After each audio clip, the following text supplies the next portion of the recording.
नमस्कार। Jaigarh Adarsh English secondary school Balasar YouTube channel में आपका स्वागत है।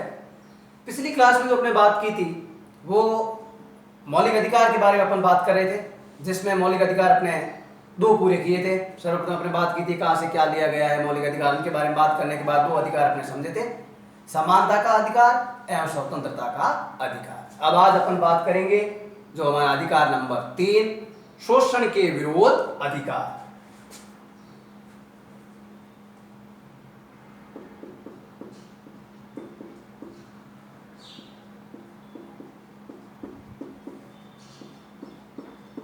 शोषण के विरोध अधिकार, अनुच्छेद 23 एवं 24, 23 व 24।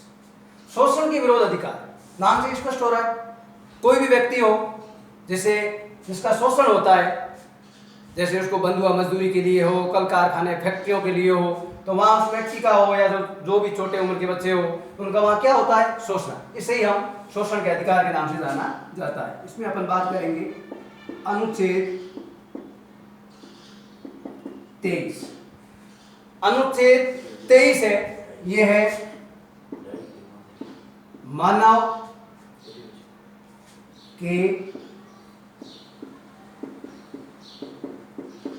अधिकारों का उल्लंघन, फिर उसके बाद में यानी ध्रुव व्यापार, फिर उसके बाद में बंधुआ मजदूरी, बंधुआ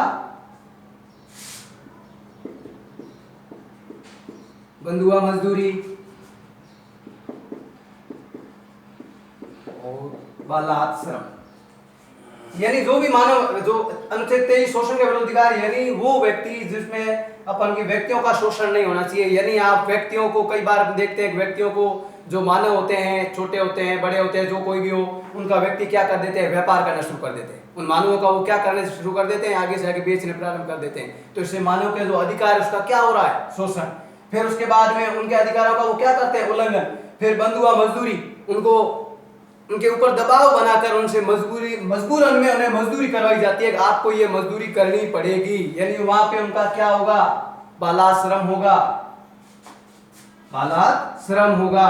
यानी उनके व्यक्ति के अधिकार है, उनका वहां पे क्या होंगे, उल्लंघन हो रहा है, जिसे अपन कहेंगे अनुच्छेद 23। फिर उसके बाद में अनुच्छेद 24, अनुच्छेद 24। अनुच्छेद 24 ये कह रहा है 6 से 14 वर्ष तक, 6 से 14 वर्ष तक के जो छात्र होते हैं उन्हें आप बंधुआ मजदूरी, जैसे अपन देखते हैं कल कारखाने होते हैं, फैक्ट्रियां होती है, वहां पे उन बच्चों को क्या करवाया जाता है, कार्य करवाया जाता है। तो वहां पे जो कार्य कर रहे हैं तो वहां पे उनका अधिकार का क्या हो रहा है, उल्लंघन। हकीकत में वहां उनका जो कर्तव्य बन रहा है उस समय उनके जो अधिकार है वो अधिकार क्या है कि 6 से 14 वर्ष तक वो अपनी प्राथमिक शिक्षा पूरी करें।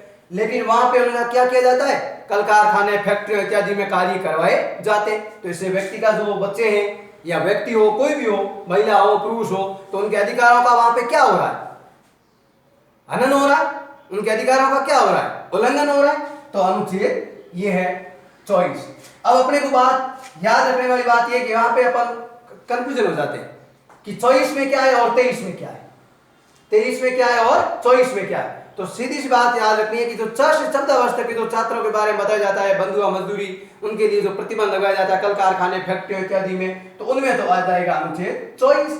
और 23 में यही है कि जहां पर मानव का व्यापार किया जाता है, उन्हें बंधुआ मजदूरी करवाई जाती है, उनके जो अधिकार है उन्हें जो बालात श्रम करवाया जाता है, जो वास्तव में नहीं करवाना चाहिए, तो वहां पे उनके अधिकारों का क्या हो रहा है, उल्लंघन।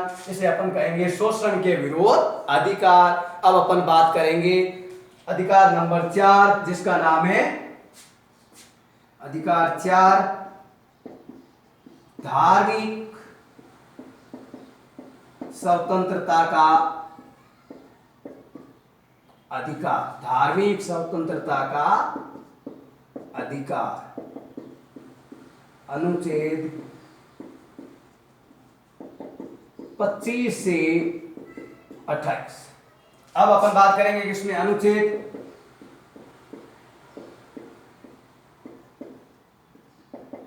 25, 26, 27 एवं 28। धार्मिक यानी अपने धर्म से संबंधित अधिकार, जिसे अपन कहेंगे धार्मिक स्वतंत्रता का अधिकार। लेकिन इसमें भी वो भाग दिए हुए हैं 25(1), 25(2), 25(3) और 25(4). तो अब इसमें पहला बताया गया है कि जो 25 है उसमें बताया गया है धार्मिक स्वतंत्रता का अधिकार, धार्मिक स्वतंत्रता का अधिकार। फिर उसके बाद में 25(1) में बात बताई गई है कि जो आपका धर्म है, जो आप अपने धर्म की पालना कर रहे हो, उस धर्म के प्रबंध की व्यवस्था, कि आपका जो अपना धर्म है उस धर्म के बारे में क्या क्या नियम, रीति रिवाज, परंपराएं, जो सारी कुछ बातें उसमें बताई गई है, उसके बारे में आप पूरा अपना प्रबंध करो, उसके लिए अच्छी व्यवस्था बनाए रखो और आप अपने अपने धर्मों के नियमों की पालना करो। तो धर्म की प्रबंध की व्यवस्था, जब आप धर्म के प्रबंध के बारे में व्यवस्था कर रहे हो तो ये हो जाएगा अनुच्छेद 26। फिर उसके बाद में 27 में क्या बात बताई जाएगी? 27 में जो आप धर्म है, अपने धर्म की जो आप पालना तो कर रहे हो, लेकिन कई लोग होते हैं, आपको पता है, धर्म में अपने विभिन्न प्रकार का अपना योगदान देते हैं कि ये हमारा हिंदू धर्म है, ये हमारा मुस्लिम धर्म है, जैन धर्म है, बौद्ध धर्म है, सिख धर्म है, कोई भी धर्म हो, उसमें अपने अपने जो धर्म के जो लोग होते हैं वो अपने धर्म का आगे बढ़ावा, प्रचार प्रसार करने के लिए विभिन्न प्रकार का अपना योगदान देते हैं। तो उसमें वो लोग जो अपना इस प्रकार का धर्म के बारे में जो अपना योगदान देते हैं, तो उनमें अनुच्छेद 27 बताया जाएगा कि धार्मिक जो टैक्स लगता है, उन टैक्स में उनके ऊपर क्या दी जाएगी? छूट। तो ये हो जाएगा अनुच्छेद हमारा 27। फिर उसके बाद में है अनुच्छेद 28 धार्मिक कार्यों के बारे में, और फिर उसके बाद में अनुच्छेद 28 है। अनुच्छेद 28 हमारा ये बताएगा कि आप अपने धर्म का क्या करो, शिक्षा का क्या करो, प्रचार है या प्रसार, क्या आप अपना धर्म है उस धर्म की पालना करो और धर्म का अधिक से अधिक आप प्रचार कीजिए, अपने रीति रिवाज, नियम, जो भी बातें बताई गई है उन सब की आप पालना कीजिए। अनुच्छेद 25 धार्मिक स्वतंत्रता का अधिकार। फिर उसके बाद में अनुच्छेद 26 बताया जा रहा है धर्म के प्रबंध की व्यवस्था करना। अनुच्छेद 27 जो भी धार्मिक कार्यों में जो अपना योगदान देते हैं उनके ऊपर जो कर लगाया जाता है, जो टैक्स लगता है, उनमें उनको क्या दी जाएगी? छूट दी जाएगी। और फिर अनुच्छेद 28 कि आप अपना धर्म का प्रचार एवं प्रसार कीजिए, अपने अपने धर्म के बारे में शिक्षण संस्थाओं खोलिए, सबको अपना अपना अधिकार दीजिए और आप अपना कार्य कीजिए, अपने धर्म के बारे में प्रचार एवं प्रसार कीजिए। फिर उसके बाद में नेक्स्ट अधिकार जो है हमारा पांचवा अधिकार है, जो नाम है वो है सांस्कृतिक एवं शिक्षा का अधिकार। सांस्कृतिक एवं शिक्षा का अधिकार, ये अधिकार है सांस्कृतिक एवं शिक्षा का। तो अपने को ये इतना ही ध्यान रखना है कि इस अधिकार के तहत है जो ये बातें बताई गई हैं कि जो अल्पसंख्यक वर्ग के जो लोग होते हैं उनके हितों का क्या करना? संरक्षण। ये अनुच्छेद क्या हो जाएगा? 29। और अनुच्छेद 30 है जो उसमें जो नाम से स्पष्ट है शिक्षा, कि जो अल्पसंख्यक वर्ग के जो लोग हैं वो अपनी शिक्षा का क्या करें? प्रचार एवं प्रसार करें। अनुच्छेद 29 सांस्कृतिक एवं शिक्षा का अधिकार। अनुच्छेद 29 अभी आपने पढ़ा ही है। अल्पसंख्यक वर्गों के संरक्षण हित के बारे में व्यवस्था करना। और अनुच्छेद 30 उनकी शिक्षा का क्या करना? प्रचार है प्रसार करना, ताकि उसमें जो कोई भी लोग हैं जो पिछड़े हुए हैं वो भी अपनी शिक्षा प्राप्त कर सके और अपने जीवन के अधिकार की पूरी तरह से वो क्या कर सके? पालना।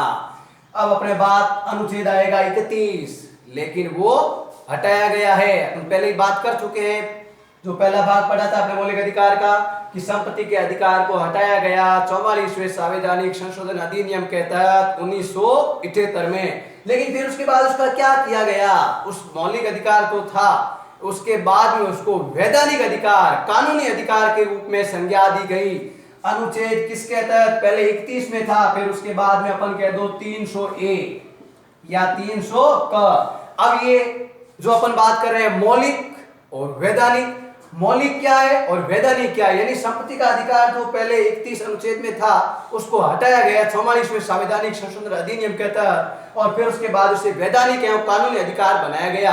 अब अपन बात करने का तात्पर्य ये कि अपना मौलिक क्या है और वैधानिक क्या है, इसको हटा के 300A में क्यों रखा गया, उसके पीछे क्या कारण था, मौलिक में क्या क्यों हटाया गया, तो इसको इसलिए इसको ये संज्ञा दी गई कि पहले जो मौलिक अधिकार था ये संपत्ति का, इसके ऊपर जो सर्वोच्च न्यायालय है, उच्च न्यायालय है, वो इनके ऊपर रिट दायर कर सकते थे, यानी इनके कार्यों में वो क्या कर सकते थे, हस्तक्षेप, यानी क्या कर सकते थे, दखलंदाज। लेकिन जब से 300A में रखा गया उसके बाद में इस प्रकार के उनके ऊपर ऐसे कार्य नहीं कर सकते हैं। अनुच्छेद 300A में रख दिया गया किसको, संपत्ति के अधिकार को वैधानिक या कानूनी अधिकार के रूप में इन्हें संज्ञा दी गई। किस अनुच्छेद के तहत? जो अधिकार है अनुच्छेद 31 के तहत, इसमें ये बातें बताई गई हैं कि ये 31वां है। अब नेक्स्ट अपन बात करेंगे जो हमारा अंतिम अधिकार है जिसका नाम है संवैधानिक उपचारों का अधिकार। नाम से स्पष्ट है, सभी अधिकारों का क्या करना, संरक्षण, सबका क्या करना, बचाव करना, और जो भी भारतीय लोग हैं या जो और कोई भी लोग हैं उन सबके जीवन जीने को अपना क्या करवाना, अधिकार प्रदान करवाना। मौलिक अधिकार नंबर 6, संवैधानिक उपचारों का, संवैधानिक उपचारों का अधिकार। अनुच्छेद 32, संवैधानिक उपचारों का अधिकार, सभी अधिकारों का क्या करना, संरक्षण या बचाव करना, इन्हें हम संवैधानिक उपचारों के नाम से जाना जाता है। और इसमें जो हमारा संविधान का जो मौलिक अधिकार, इसमें जो अनुच्छेद उल्लेखित है वो है 32वां, इन्हें हम संवैधानिक उपचारों के अधिकार के नाम से जाना जाता है। अब बात अनुच्छेद 33, 34 है 35 सैन्य कार्य हैं उनके बारे में बताया गया है। अनुच्छेद 33, अनुच्छेद 34 एवं अनुच्छेद 35। आगे अपने को बात यहां तक ही करनी, 12 से 35 अपन बात की थी मौलिक अधिकार है, भाग 3 में है, और इसमें जो हमारा दर्शाया गया भाग 3 में है, संयुक्त राज्य अमेरिका से अपनाया गया है। इसमें अनुच्छेद है 12 से 35 तक, अपने बात पहले कर दी 12-13 की, फिर उसके बाद अपने 14 से 32 तक कर दी, 33, 34 एवं 35 की कर दी। आगे आ जाएगा अनुच्छेद 36 है, वो है नीति निर्देशक, वो इस टॉपिक से संबंधित नहीं है, तो अपन बाद में बात करेंगे उसके बारे में जब पढ़ेंगे तब। लेकिन कुछ मौलिक अधिकारों के बारे में बातें बताई गई हैं। अब जब कभी भी व्यक्ति का मौलिक अधिकारों का हनन होता है तो व्यक्ति अपना सुप्रीम कोर्ट एवं हाई कोर्ट, जहां कहीं भी हो, सर्वोच्च न्यायालय या उच्च न्यायालय में जाकर वो अपनी याचिका दायर कर सकते हैं कि मुझे यहाँ पे मेरे अधिकारों का यह हनन हो रहा है और मुझे संरक्षण चाहिए, मुझे ये अधिकार है, मेरे इस अधिकार का उल्लंघन हो रहा है। तो उसमें न्यायालय है, उनके ऊपर कार्य की जाएगी और उनके बारे में उनका निर्णय होगा। लेकिन कुछ अधिकार ऐसे हैं यहाँ इसमें जो सिर्फ और सिर्फ भारतीयों को ही प्राप्त है। कुछ अधिकार ऐसे भी हैं भारतीयों के साथ विदेशियों को भी प्राप्त है। कुछ अधिकार ऐसे भी हैं कि जब हमारे देश में आपातकाल लग जाए तो अधिकार क्या हो जाता है, निलंबित।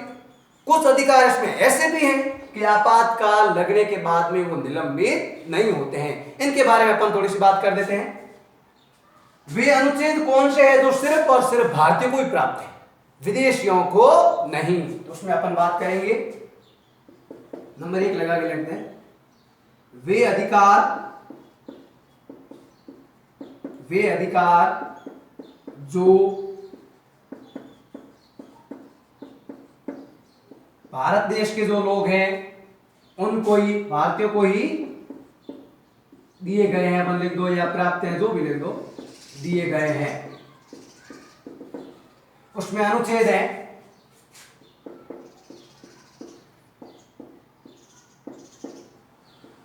15, 16, अनुच्छेद 15, 16, 19, 29 एवं 30। ये अधिकार वही है जो सिर्फ और सिर्फ भारतीय को प्राप्त है, ना कि विदेशियों को। अब वे भी अधिकार हैं जो भारतीयों को भी प्राप्त है और साथ में किसको प्राप्त हैं, विदेशियों को। तो वो अनुच्छेद कौन कौन से हैं, यानी भारत के लोगों को भी प्रदान कर किए गए और विदेश के जो लोग हैं उनको भी प्रदान किए गए। तो उसमें अनुच्छेद 20, 21, 22, 23, 24, 25, 26, 27 एवं 28 इन अधिकारों के बारे में बातें बताई गई हैं। अब वो कौन सा अधिकार है कि जिस समय आपातकाल लगते ही उस अधिकार वो अधिकार क्या हो जाता है, निलंबित। उस अधिकार वो अनुच्छेद है 19। बात की थी अपने 19 में, कौन सा है, स्वतंत्रता का अधिकार। अब वो अधिकार जो आपातकाल लगने के बाद में भी निलंबित नहीं होता है, वो अनुच्छेद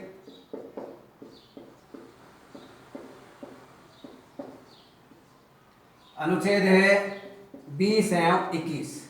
ये मौलिक अधिकार है, आपातकाल लगने के बाद में भी इन मौलिक अधिकारों को निलंबित नहीं किया जाता है।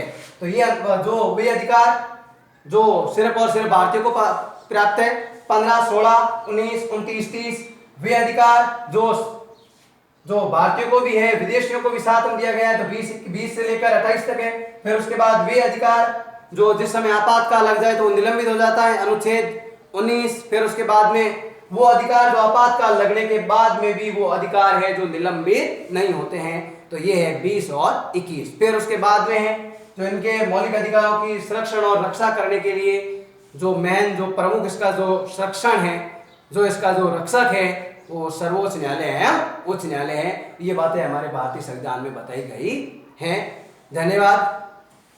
इस चैनल को आप अधिक से अधिक लाइक करें, शेयर करें और वीडियो को आप अधिक से अधिक शेयर करें। धन्यवाद।